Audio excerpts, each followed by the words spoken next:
जय हिंद स्टूडेंट्स, फिर से एक बार आपका स्वागत है पीवाईक्यू के सेशन में। मैकेनिक्स को कंटिन्यू करते हुए फिर आगे हम लोग अगला क्वेश्चन देखते हैं। Which one of the following statement about the energy is correct? ऊर्जा के बारे में निम्नलिखित में से कौन सा कथन सही है? एनर्जी के बारे में, energy can be created as well as destroyed है। एनर्जी कैन बी क्रिएटेड गलत कह रहा है, सही बताना है अपने को।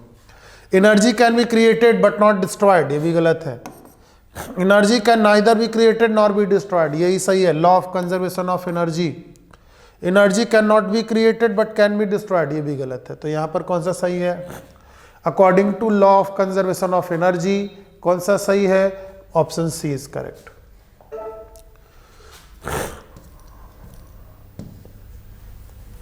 अगला देखें, an object moves in circular path with constant speed.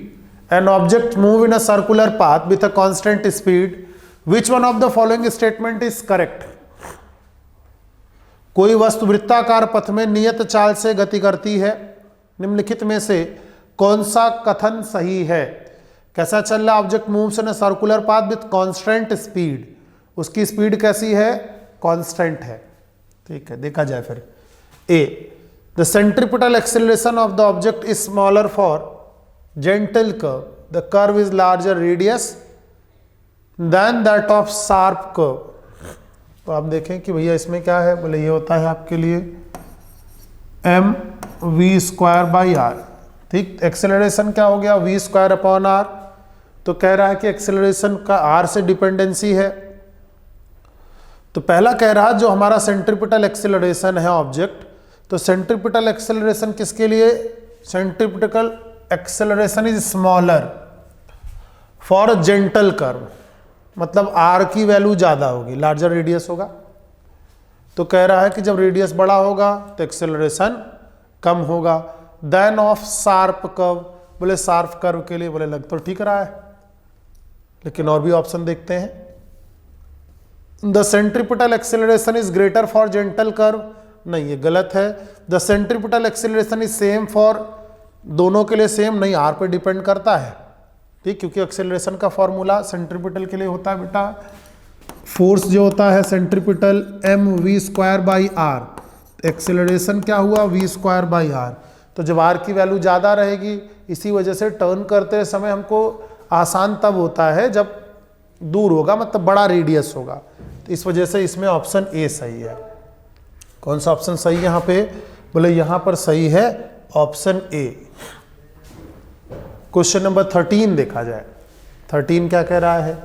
The force acting on a particle of mass small m moving along the x axis given by, कह रहा है एक पार्टिकल है जो किधर फोर्स लग रहा है उसके ऊपर, ठीक, और उस फोर्स के रिगार्डिंग ऐसा फोर्स है, तो किधर चल रहा है? बोले इधर स्ट्रेट लाइन पे ऐसे ऐसे चल रहा है। तब हम देखें, ठीक, तो इस फोर्स के रिगार्डिंग हम ये बात देखें कि भैया जब हमारा पर्टिकुलर ऑब्जेक्ट है जो किधर चल रहा है, ऐसे इधर से इधर चल रहा है, उस कंडीशन में, for the same condition, the force acting on a particle of mass m moving along x axis is given by F is equals to ax² minus bx। तो हमने देखा कि जब हम यहां से यहां फोर्स अप्लाई कर रहे हैं, x एक्सिस पे वो चल रहा है। Which one of the following is potential energy, कह रहा पोटेंशियल एनर्जी में बताइए कि क्या होगा पोटेंशियल एनर्जी। तो बोले जब वो हॉरिजॉन्टल एक्सिस पे चल रहा है तो उसकी पोटेंशियल एनर्जी बढ़ेगी क्या? बोले पोटेंशियल तो तब बढ़ेगा जब अपने हाइट चेंज करेगा, ऊपर आएगा, और वो हाइट कुछ चेंज कर रहा है क्या? आंसर है नहीं। तो फिर पोटेंशियल में कितना आ गया? 0। ठीक, उसका कुछ भी पोटेंशियल एनर्जी बढ़ने वाला नहीं है, पोटेंशियल में कोई भी चेंज नहीं होगा।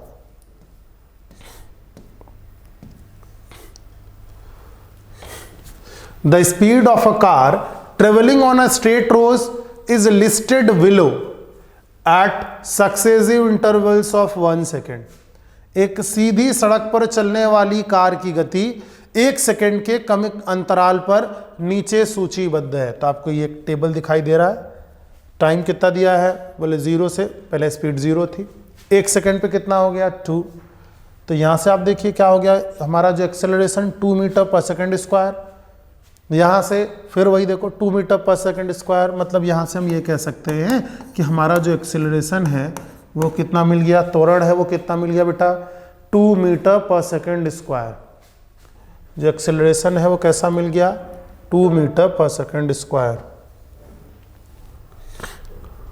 ठीक, अब क्या दिया हुआ, निम्नलिखित में से कौन सा या कौन से कथन सही है, कार यात्रा कर रही है। तो ठीक है, कार के ट्रेवल के रिगार्डिंग हम लोग देखते हैं। तो पहला स्टेटमेंट दिया है, ये ऑप्शन नहीं, ऑप्शन अभी नीचे है। ये स्टेटमेंट दिया गया कि इसमें से कौन कौन से सही है। With uniform acceleration 2 metre per second square, बोले हाँ, हर सेकंड में देखो उसकी जो स्पीड है उसमें 2 मीटर पर सेकेंड स्क्वायर बढ़ जा रहा है, मतलब पहला स्टेटमेंट ठीक है।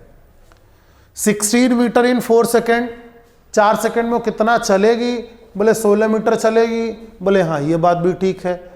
बोले ये कैसे पता चला, बोले ऐसे भी निकाल सकते हैं आप, S is equals to u t plus half a t square plus half a t square.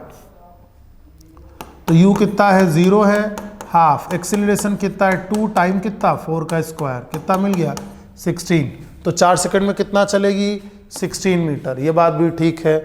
With average speed of 4 meter per second, average speed कितना हो 4 मीटर पर सेकेंड। तो बोले एवरेज स्पीड निकालने का 2 तरीका है कि हम क्या करें, बोले टोटल डिस्टेंस आपने निकाल रखा है, total distance travel upon total time taken, तो कितना हो जाएगा 16/4, कितना मिला 4 मीटर पर सेकेंड। ये क्या कह रहा है, the average speed is 4 meter per second. इसको निकालने का एक और तरीका था, initial plus final divided by 2। तो ज़्यादा सही तरीका क्या है, total distance upon total time. तो यहाँ से क्या मिला आपको 4 मीटर पर सेकेंड। ठीक, तो इसका मतलब तीनों ही स्टेटमेंट सही है। यहाँ पर कौन सा ऑप्शन ठीक है, ऑल ऑफ एबव, जितने हैं सब सही, ऑल ऑफ दीज 1 2 3 सब के सब ठीक है।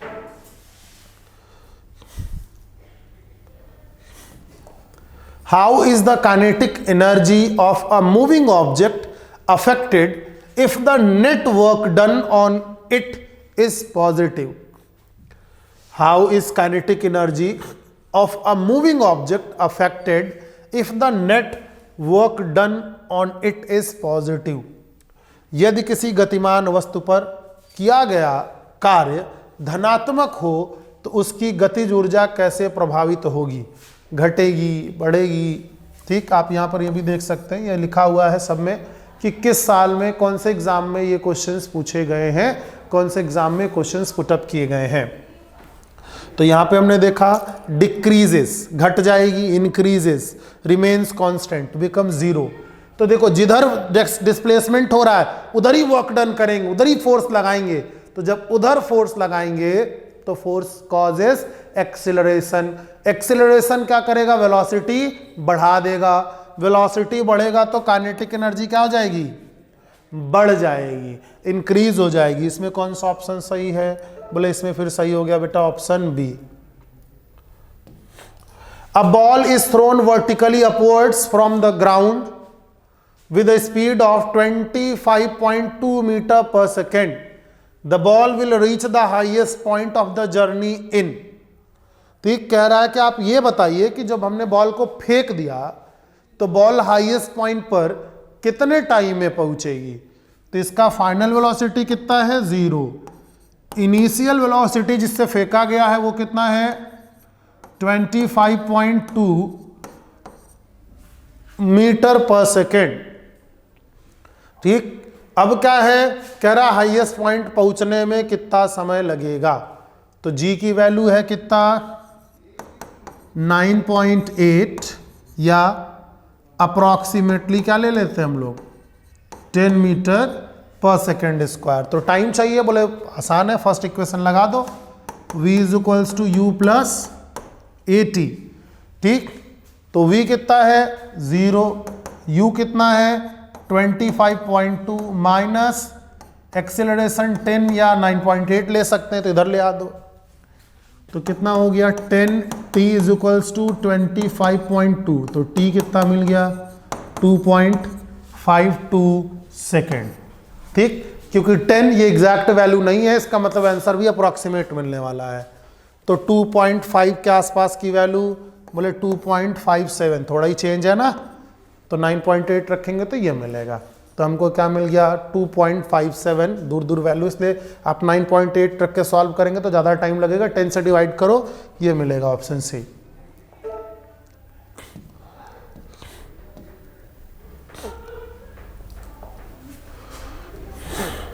The free fall acceleration g increases as one proceeds at sea level from the equator towards either pole. Reason is, कह रहा है कि अर्थ है हमारे पास और हम देखें कि जो अर्थ से, ठीक, अर्थ से हम क्या कर बोल रहे हैं, अर्थ के इक्वेटर से जब पोल, किसी भी पोल की तरफ चलते हैं तो g की वैल्यू बढ़ जाती है, ठीक, गुरुत्वीय त्वरण का मान घट जाता है। भूमध्य रेखा से किसी ध्रुव की ओर समुद्र के स्तर पर आगे बढ़ने पर मुक्त त्वरण, ठीक, क्या, एक्सेलरेशन ड्यू टू ग्रेविटी, गुरुत्वीय त्वरण भी कहते हैं इसी को, क्या बोलेंगे, गुरुत्वीय त्वरण g बढ़ता है, जिसका कारण है।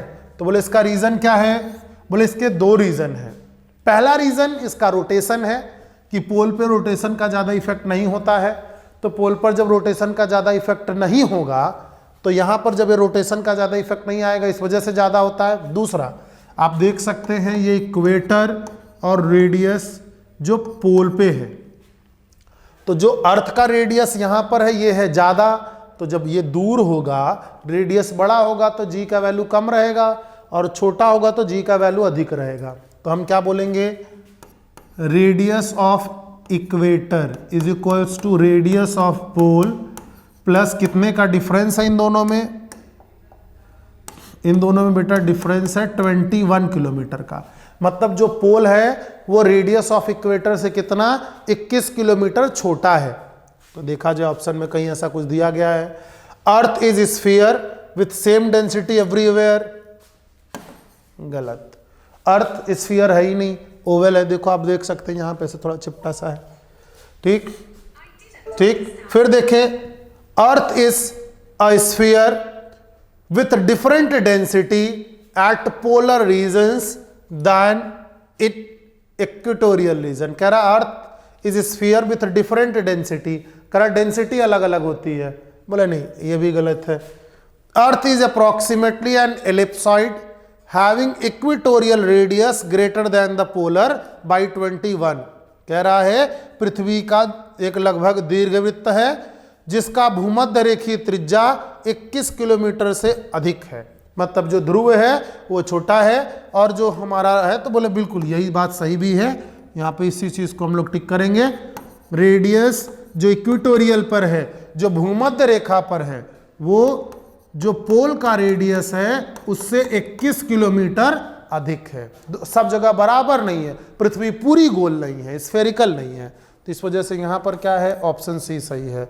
Earth is approximately ellipsoid having equatorial radius, ये कह रहा है इक्वेटोरियल का रेडियस छोटा है, गलत कह रहा है, उल्टा दिया हुआ है, इसका मतलब ऑप्शन सी सही है। यहां पर इस क्वेश्चन के लिए ऑप्शन सी सही है। Which of the following is not a constant force? निम्नलिखित में से कौन सा एक संपर्क बल नहीं है, ठीक, कौन सा, कॉन्टैक्ट फोर्स, ठीक, कैसा, कॉन्टैक्ट फोर्स, टच करके लगाने वाला, ठीक।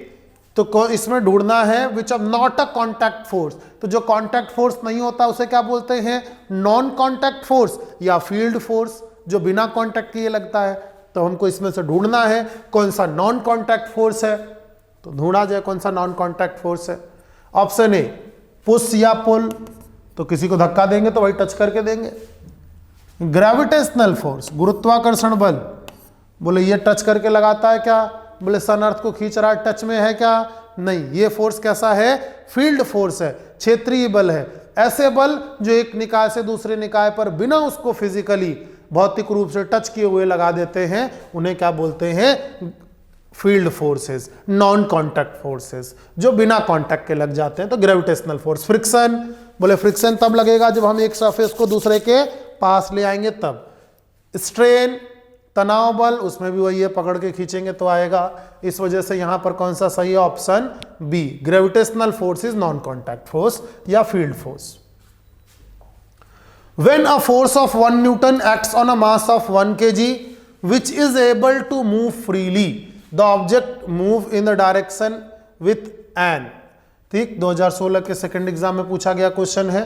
1 न्यूटन का बल 1 किलोग्राम द्रव्यमान पर कार्य करता है जो स्वतंत्र रूप से चलने में सक्षम है, तो वस्तु के बल की दिशा के साथ चलती है, कह रहा किस हिसाब से चलेगी, ठीक, इसमें से कौन सा चीज ठीक है, तो बोले सीधे फॉर्मूला लगाइए, F is equals to m into a, a is equals to क्या मिला, F बाई एम, फोर्स कितना लग रहा है 1 न्यूटन, मास कितना है 1 kg, तो एक्सिलरेशन कितना मिलना चाहिए 1 मीटर पर सेकेंड स्क्वायर। तो यहाँ पर कहीं आपको acceleration 1 metre per second square दिख रहा है, बोले यहाँ ऑप्शन बी में दिख रहा है ना 1 मीटर पर सेकेंड स्क्वायर। तो बोले स्पीड तो हर सेकंड बदल जाएगी ना, एक्सेलरेटेड मोशन है, ठीक, तो इस वजह से स्पीड फिक्स नहीं रहेगी, acceleration 1 metre per second square ही काम करने वाला है, मतलब ऑप्शन बी सही है। Two balls A and B are thrown simultaneously, vertically upwards with a speed of 20 meter per second from the ground, and B vertically downwards from the height 40 meter with the same speed and along the same line of motion. At what point do the two balls collide by taking acceleration due to gravity 9.8? कह रहा है जो नीचे वाला ball है, ठीक, नीचे वाले बॉल को क्या किया गया, two balls A and B are thrown simultaneously, A vertically upwards with speed of 20 meter per second, ठीक, ये क्या कह रहा है, हमारे पास बॉल ए है, ए को 20 मीटर पर सेकेंड से किधर फेंक दिया, ऊपर की ओर, ठीक, B vertically downwards from height 40 meter, on the same time हम बी को कहां से फेंक रहे हैं, बॉल बी को 40 मीटर पर सेकेंड से नीचे की ओर फेंक रहे हैं, same line of motion. At what point do the balls collide taking acceleration due to gravity 9.8? कह रहा वो क्या पॉइंट होगा जहां पर ये दोनों एक दूसरे से टकरा जाएंगे।